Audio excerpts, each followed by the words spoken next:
Now, notice the title in Isaiah 14, verse 4. What is his title?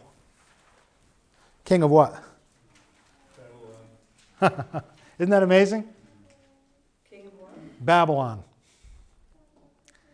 He's referred to as the king of Babylon here. Take up the lamentation against the king of Babylon, or the proverb.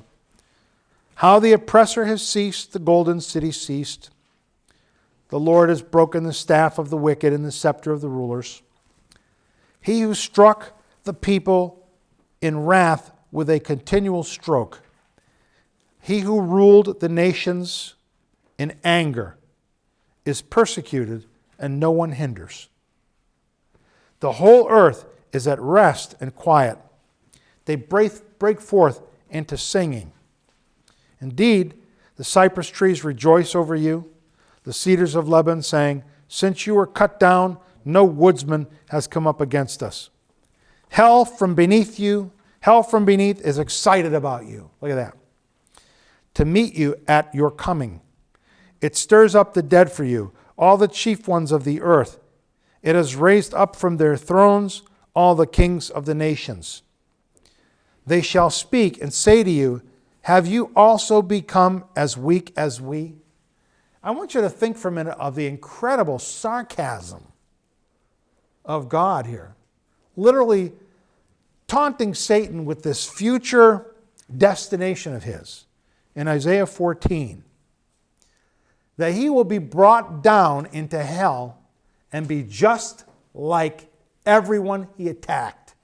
Just like everyone he destroyed. Just like everyone else who is dead. He will be there with them as dead as they. And they'll mock him. Are you now like us? Your pomp is brought down to Sheol, and the sound of your string instruments, the maggot is spread out under you, and worms cover you. That, my friends, is Satan's future. Okay? So when he reminds you about your past, you can open up this passage and remind him about his future. That's awesome.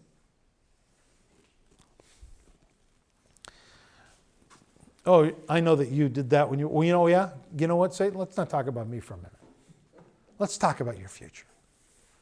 You got a real bright future, covered in maggots in hell, tortured along with everybody else. Hell is waiting for you. Hell is waiting for you and is excited. Can't wait to swallow you up whole. So you can enjoy your little time now because your time is very, very short. And I am so excited. I cannot wait to see you covered with maggots.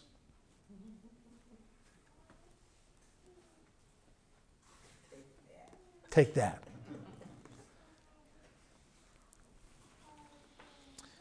Verse 12. How you are fallen from heaven, O Lucifer, son of the morning. How you are cut down to the ground, you who weaken the nations. You've said in your heart, I will ascend into heaven. I will exalt my throne above the stars of God. I will sit on the mount of the congregation on the farthest sides of the north. I will ascend above the heights of the clouds. I will be like the Most High. Oh, you will you?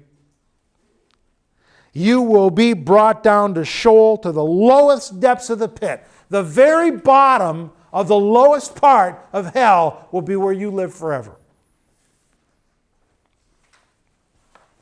Those who see you will gaze at you. And they're going to look over and they're going to say, is this the man who made the earth tremble and shook the nations, the kingdoms, who made the world as a wilderness and destroyed its cities, who would not open the house of its prisoners? All the kings of the nations, all of them sleep in glory, every one of his own house. But you are cast out of your grave like an abominable branch, like a garment of those who are slain, thrust through the sword, who go down to the stones of the pit, like a corpse trodden underfoot, like a dead, rotting, maggot-infested, maggot-covered corpse. That's your future. I enjoy reading this passage. Oh, I love it. I know what he's done to people. I mean, you know what he's tried to do to people. You know how he's slandered our God and slandered our friends and slandered people and tried to destroy missionaries. And I remember I was at a funeral many years ago. I was asked to speak.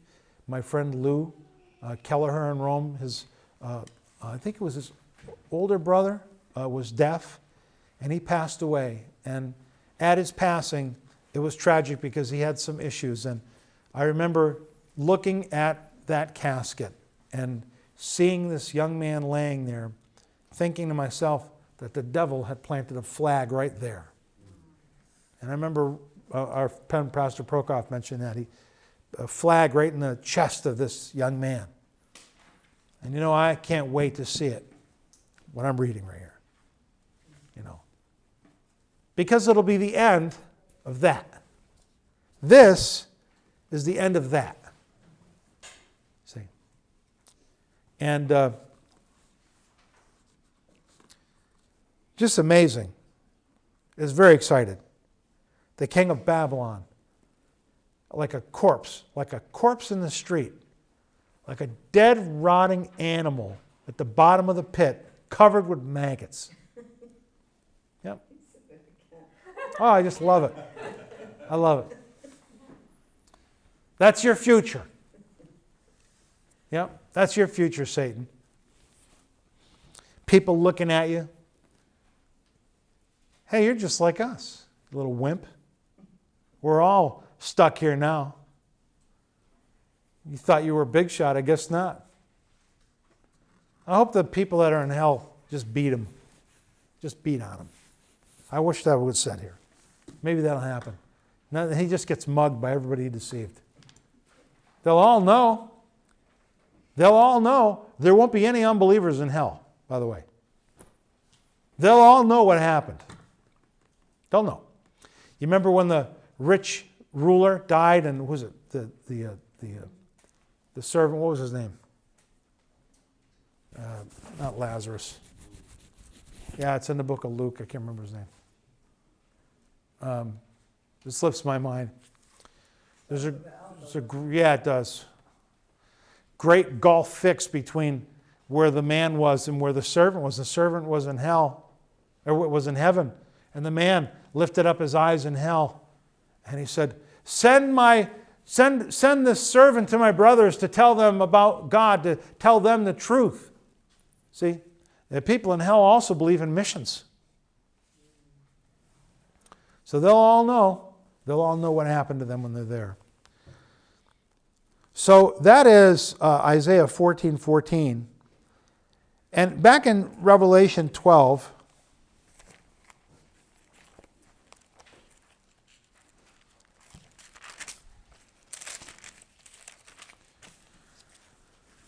verse 12, it says, "Rejoice, O heavens, and you who dwell in them." Now that's fascinating. Rejoice, O heavens, and you who dwell in them. I think what this is referring to is the angels of God. Rejoice, O heavens, and you who dwell in them, because now Satan can't come up there and present himself to God any longer. He's no longer allowed in heaven, the third heaven. So the holy angels with God no longer have to tolerate looking at his face and see him. Then as it goes on and it says, "Woe to the inhabitants of the earth and the sea, for the devil has come down to you, having great wrath, because he knows he has a short time." See? He knows the time is very short. He knows the time. He knows what time it is. Rich man and Lazarus. Lazarus. Lazarus was a beggar at basically his gate, his driveway, and the rich man wouldn't have compassion on him, and they never gave the name of the rich man, but the rich man saw Lazarus across the gulf in Abraham's bosom and said, let him just put his finger in the pool of water that it would quench my tongue. You know why that's not a parable, right? We know that's not a parable because the servant is named. It's not a certain servant, or Jesus names the servant. So that's why we know it's not a parable. So, woe to the inhabitants of the earth. He's filled with fury and he knows he has a short time. Verse 13 says, and when the dragon saw that he'd been cast down to earth, he persecuted the woman who gave birth to the male child. Okay? So now we see again, this is why we know this is Israel. He now begins to persecute Israel and chase her around and literally tries to destroy the woman. But it says here, the woman was given 2 wings of a great eagle, that she might fly into the wilderness to her place where she is nourished for a time and times and half a time from the presence of the serpent. Now, this is mentioned in verse 6. I don't know what the 2 wings are. I looked, nobody even commented on it. It was kind of strange, you know. So it's a mystery. But we know that God raises her from that place and takes her out. And I was thinking about this. It says here, he literally delivers her. And you'll notice I made a note here. God is going to take Israel just like he did from Egypt and bring her away to safety in the wilderness. As Israel went into the wilderness and God kept Israel safe there, he's going to do it again.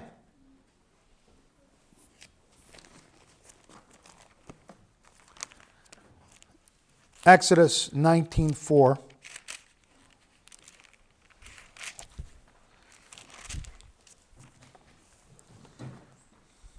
You've seen what I did to the Egyptians and how I bore you on eagle's wings and brought you to myself. Isn't that interesting? I bore you on eagle's wings.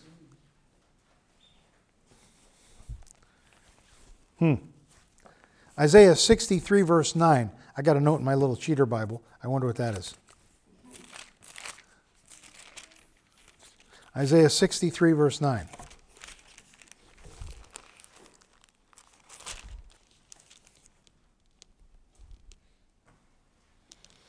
In all their affliction he was afflicted, and the angel of his presence saved them.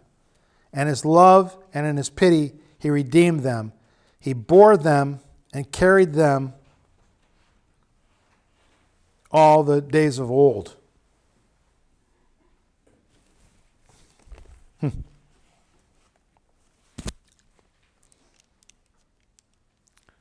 Larkin says basically exactly that about the eagle's wings.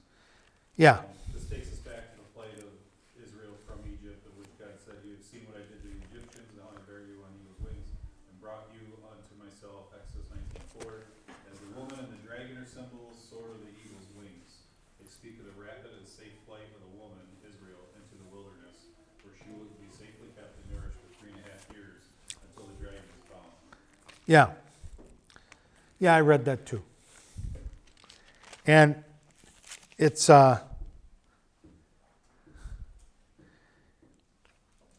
the woman was given 2 wings of a great eagle. To me, that's like, I get the eagle's wings. Lift up eagles, and I will bear you up on eagle's wings. You've all heard a song in the Cavaliers, right? Sure, but there's got to be more to it than that. So I'm just curious, what are those? Maybe I'm reading too much into it, but I don't know. Anyway, I'm not going to guess what it is. I'm just going to say I don't know what that really is. So God's going to take her just like he did with Egypt. Now there's a couple really verses. This is one verse I wanted to read with you tonight. This is an amazing verse. Isaiah 26.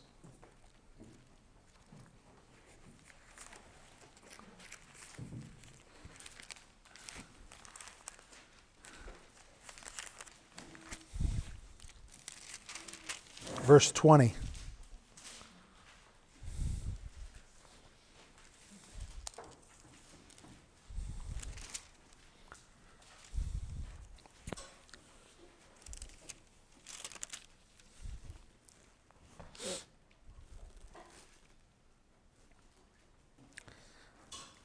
just 2 verses, not 27, it's 21. Come, my people, enter your chambers and shut your doors behind you. Hide yourself, as it were, for a little moment until the indignation is past. For behold, the Lord comes out of his place to punish the inhabitants of the earth for iniquity. The Lord will also disclose her blood and will no more cover her slain. That's the earth. Very amazing verse. Matthew 24.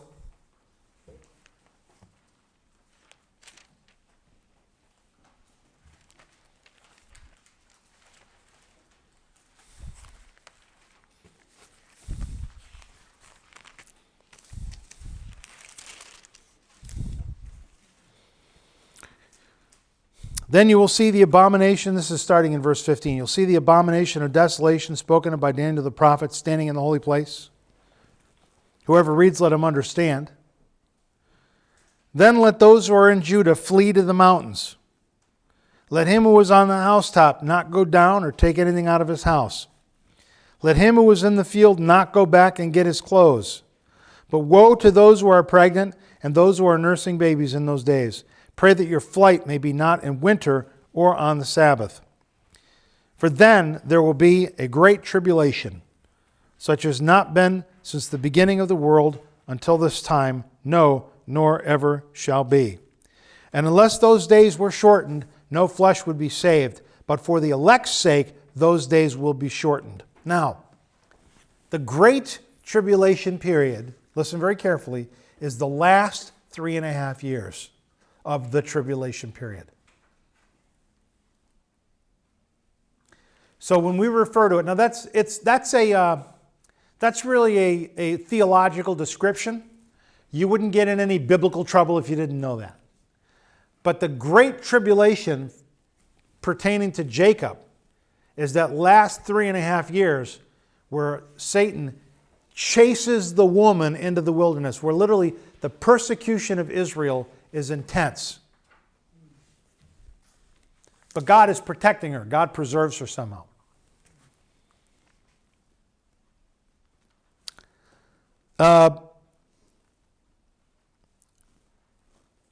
This is amazing also. Back in Revelation 12.